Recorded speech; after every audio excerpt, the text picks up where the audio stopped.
Kumusta po?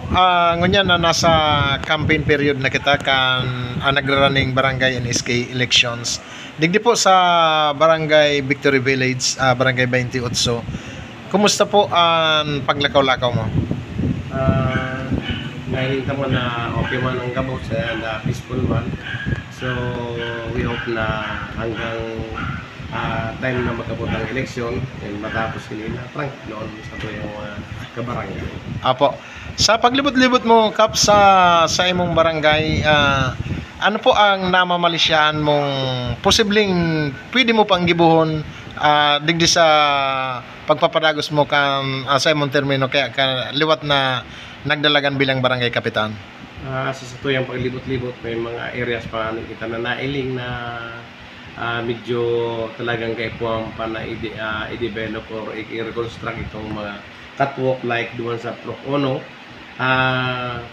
Mga nagkakapira na lang yan dit na mga i-construct ng mga catwalks and then sa tuyang na ipapalag itong mga railings dyan sa may part kang Salog sa may pumping station and also lalo ko man na kung makalusot iraray kita na papadaguson tayo itong pagdadagdag yung mga CCTVs para makatabang sa pass order ng tuyang barangay. And at the same time, itong mga solar lights na plano to talaga na may construct sa tuyang bilog na barangay. Apo, digdi po sa barangay Victory Village Cup, more or less pira po ang mga pamilya, residente, and mga botante na sa imong pinagsiserbihan? Ang kwenta is ngayon sa presente ngayon, hindi ko kitang 1,910 registered voters. Sa pirang purok po igwa kita rin sa Victory Cup? Bali 5 purok. 5 purok. If in case po, Kap, tawang kanin liwat na tiwala kan mga taga Victory Village, ano po ang maipapangako mo sa enda na ligasiya na pwede mo pang idagdag sa ligasiyang ginibumungon yan sa Simon Termino?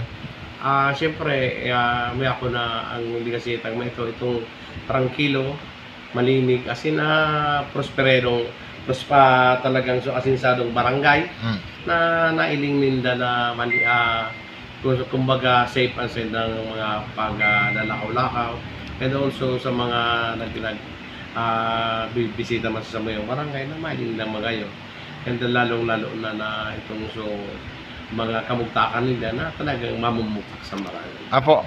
Liwat Kap, para magirumduman kan mga kabarangay talaga sa Victory Village, ano-ano nga ni po sa mga naginibuhan mo kan ika po nakatukaw digdi bilang asa endang kapitan?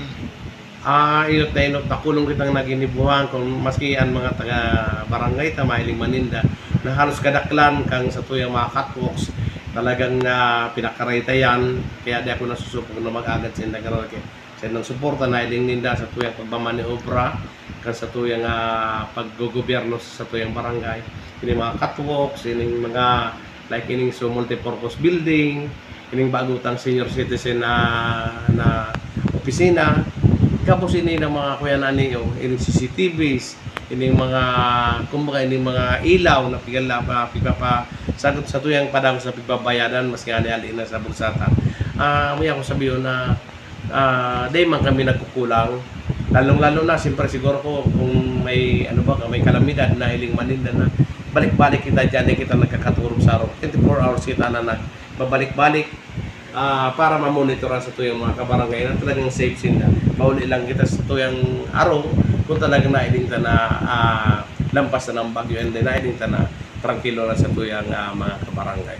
So dahil ako po nasa nasusupog na mag-agad kiraray kan sa ng suporta para iling man po nila sa kuyang dedikasyon sa kuyang objeto na sabi ko nga ang serbisyo tabako lang pang eleksyon ko na pang matangala. Thank you so much, Kap.